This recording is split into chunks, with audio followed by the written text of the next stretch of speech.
ദശകം ടിവിയിലെ എല്ലാ പ്രിയപ്പെട്ട ഗുരുധർമ്മ വിശ്വാസികൾക്കും ഹൃദയം നിറഞ്ഞ നമസ്കാരം. 93ാമത് ശിവഗിരി തീർത്ഥാടനം വന്നെത്തിയിരിക്കുന്നു. കുമാരനാശാൻ പാടിയിട്ടുള്ളതുപോലെ ആഹാ ബഹുലക്ഷം ജനം അങ്ങേ തിരുനാമ വ്യാഹാര ബലത്താൽ വിജയിപ്പു ഗുരുമൂർത്തി. നിരവധി അനവധി ലക്ഷക്കണക്കിന് ആളുകളാണ് ശിവഗിരിയിലേക്ക് ഈ തീർത്ഥാടനവുമായിട്ട് ബന്ധപ്പെട്ട് എത്തിച്ചേർന്നുകൊണ്ടിരിക്കുന്നത്.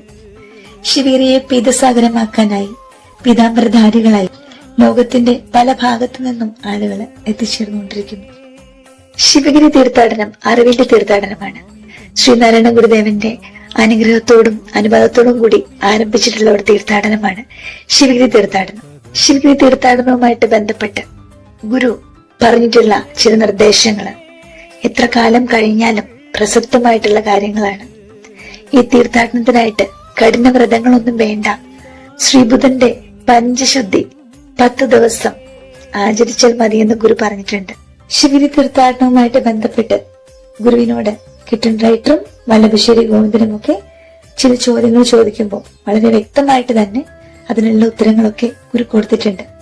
ഈ തീർത്ഥാടനത്തിന് ഒരു ഉദ്ദേശം വേണമെന്നും ആ ഉദ്ദേശം എന്തായിരിക്കണമെന്നും ഗുരു പറഞ്ഞിട്ടുണ്ട്. ഉദ്ദേശം അഷ്ടലക്ഷ്യങ്ങളാണ് ഗുരു പറഞ്ഞിട്ടുള്ളത്. അഷ്ടലക്ഷ്യങ്ങൾ എന്ന് പറയുമ്പോൾ വിദ്യാഭ്യാസം, ശുചിത്വം, ഈശ്വരഭക്തി, സംഘടന, കൃഷി, കച്ചവടം, കൈത്തൊഴിൽ, ശാസ്ത്ര സാങ്കേതിക പരിശീലനം, ഈ വിഷയങ്ങളിൽ അറിവുള്ളവരെ കൊണ്ട് ശിവഗിരിയില് പ്രസംഗ പരമ്പരകൾ നടത്തിക്കണം. നാനാ ഭാഗത്തു നിന്നും എത്തുന്ന ആളുകൾ ശിവഗിരിയിലെത്തി ഈ വിഷയങ്ങളെ പറ്റിയൊക്കെ ശ്രവിച്ച് അതിൽ അറിവ് നേടി പുതിയൊരു ജീവിതത്തിലേക്ക് കടക്കണം എന്നതായിരുന്നു ഗുരു പറഞ്ഞു കൊടുത്തിട്ടുണ്ടായിരുന്ന ആ അഷ്ടലക്ഷ്യങ്ങള്.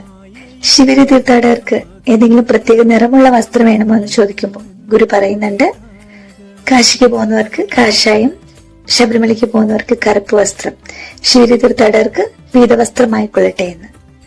ശ്രീകൃഷ്ണന്റെ ചേലയുടെ നിറമാണ്, ബുദ്ധന്റെ ധർമ്മത്തിന്റെ നിറമാണ്.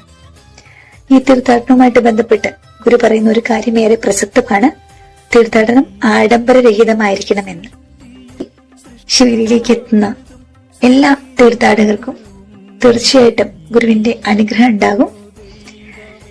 ഈ തീർത്ഥാടനവുമായിട്ട് ബന്ധപ്പെട്ട് ശിവഗിരിയിൽ നടത്തുന്ന പ്രഭാഷണ പരമ്പരകളൊക്കെ അതൊക്കെ ശ്രവിച്ച് പുതിയ അറിവുകളൊക്കെ നേടി അതൊക്കെ ജീവിതത്തില് ഇംപ്ലിമെന്റ് ചെയ്യാനായിട്ട് എല്ലാവർക്കും സാധിക്കട്ടെ.